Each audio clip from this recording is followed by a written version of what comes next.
warahmatullahi wabarakatuh.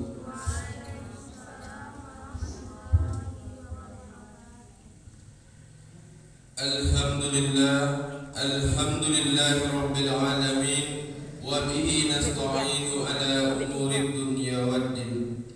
Ashhadu an la ilaha illallah wahdahu la syarika lah wa ashhadu anna Muhammadan abduhu wa rasuluh alladzi la nabiyya ba'da amma ba'du. Faqala Allah ta'ala fil Qur'anil Karim, a'udzu billahi minasy syaithanir rajim. Bismillahirrahmanirrahim. Qul huwallahu ahad, Allahus samad, lam yalid wa lam yulad wa lam yakul lahu kufuwan ahad. Shadaqallahul azim.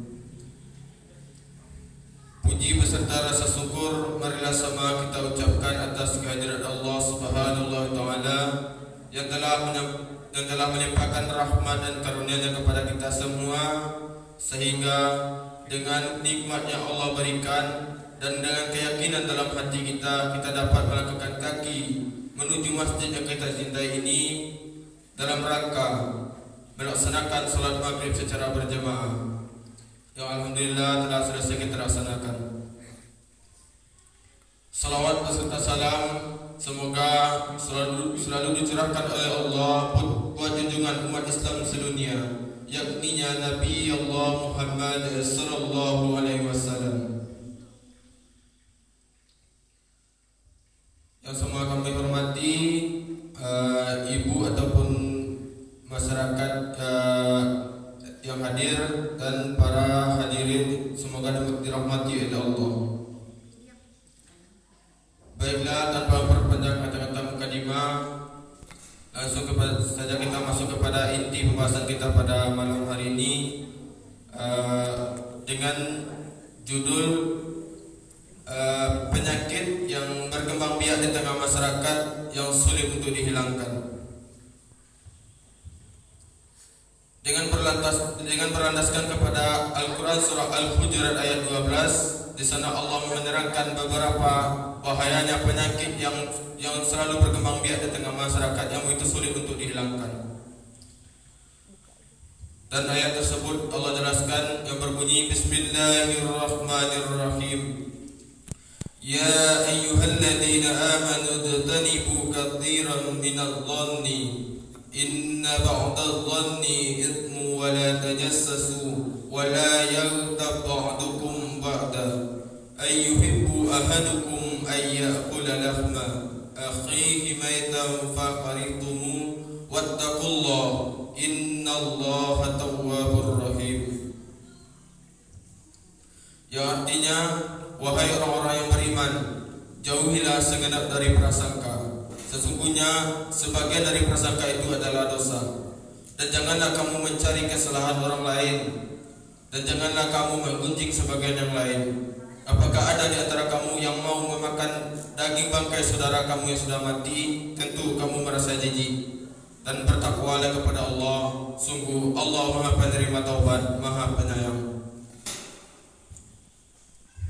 Dengan berlandaskan kepada ayat tersebut dapat kita pahami bahwa ada beberapa penyakit yang berkembang biak di tengah masyarakat yang begitu sulit untuk kita hilangkan. Yang pertama kita pahami dari ayat yang pertama itunya larangan bahwa Allah mengingatkan kita bahwa jauhilah segenap dari prasangka. Prasangka apa yang dimaksud dari Allah? Prasangka yang dimaksud di sini adalah prasangka buruk. Janganlah kita berburuk sangka kepada orang lain, apalagi karib kerabat kita, terutama kepada Allah. Karena prasangka buruk adalah sesuatu hal yang memunculkan berbagai persoalan yang membuat diri kita merasa bahwa diri kita serba kekurangan dan selalu berpikiran buruk kepada orang lain. Dengan berlandaskan kepada satu dalil hadis bahwasanya Rasulullah sallallahu alaihi wasallam bersabda bahwa bahwasanya prasangka buruk adalah suatu perkataan yang dusta. Di sana Allah mengatakan bahwa jauhilah prasangka itu, karena sebaik-baiknya prasangka adalah prasangka baik. Bahkan prasangka baik pun akan menimbulkan suatu permasalahan dalam hidup kita. Kenapa? Sama halnya dengan kehidupan seorang remaja. Dikala seorang laki-laki ataupun perempuan didekati oleh lawan jenisnya hanya untuk melakukan sesuatu kepentingan yang tertentu, dikarenakan terlalu berprasangka baik sehingga dia bersangka berpikiran bahwasanya orang tersebut menyukai dirinya, tetapi kenyataannya adalah satu hal yang salah. Maka jika kita pahami bahwasanya baik itu prasangka buruk maupun prasangka baik, kalau kita tidak hati-hati maka akan menimbulkan suatu hal berbahaya bagi kita. Lanjut kepada hal berikutnya, yaitu Allah melarang kita untuk mencari kesalahan orang lain. Mungkin kenapa dikatakan sesuai judul tadi, kenapa dikatakan bahwa penyakit ini berkembang biak di tengah masyarakat, bahkan bisa dikatakan turun temurun, berasal dari satu penyakit ini melahirkan penyakit selanjutnya. Maka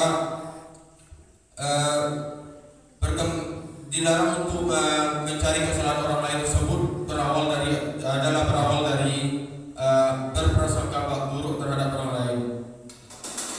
Dengan berawalnya berprasangka buruk terhadap orang lain, sehingga menimbulkan rasa iri dalam hati kita, rasa dengki, dan sehingga kita selalu merasa ingin mengetahui bagaimana kesalahan orang tersebut. Dan dari sini Allah mengatakan, janganlah kamu mencari kesalahan orang lain, karena penyakit ini juga akan menimbulkan penyakit baru dalam hidup masyarakat dan begitu sulit untuk dihilangkan. Kenapa dikatakan demikian? Dengan kita berpikiran buruk terhadap orang lain dan dengan adanya rasa iri dan dengki, maka muncullah rasa ingin tahu kesalahan orang tersebut. Dan setelah kita tahu, maka lahirlah penyakit yang selanjutnya, yaitu menggunjing sebagian yang lain.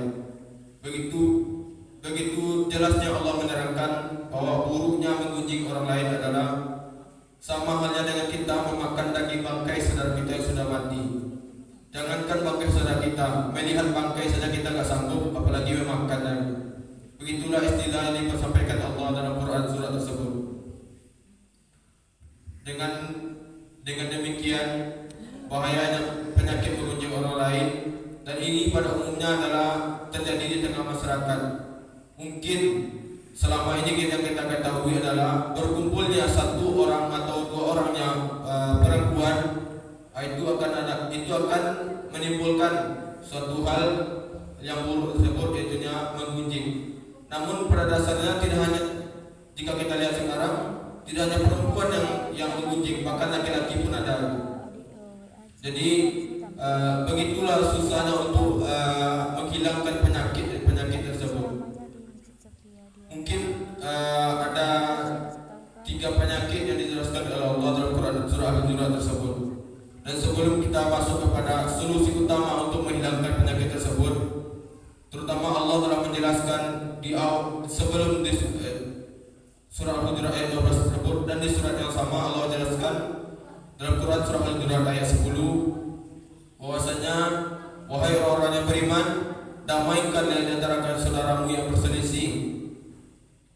Apa kita pahami di sini bahwasanya sebelum kita mengetahui bahwasanya adanya penyakit yang begitu buruk bagi kehidupan kita, Allah sudah mengingatkan kita bahwa kita disuruh untuk mendamaikan saudara kita yang berselisih.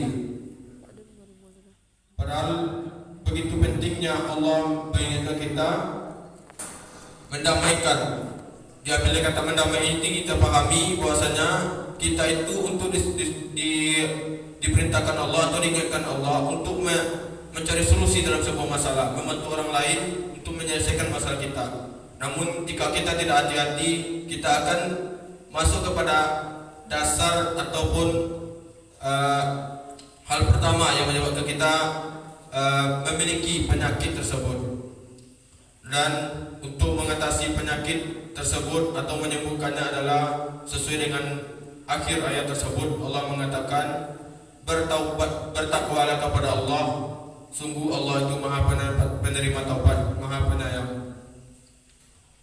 Di situ kita pahami bahwasanya berhati-hatilah dalam berpikir dan berhati-hatilah dalam bertindak, karena suatu hal yang kita lakukan akan berbahaya bagi diri kita jika kita tidak hati-hati dan tidak memiliki iman yang kuat. Bahkan orang yang beriman yang kuat pun, orang yang bertakwa pun bisa terjebak dalam hal yang keburukan. Mungkin itu yang dapat kami sampaikan.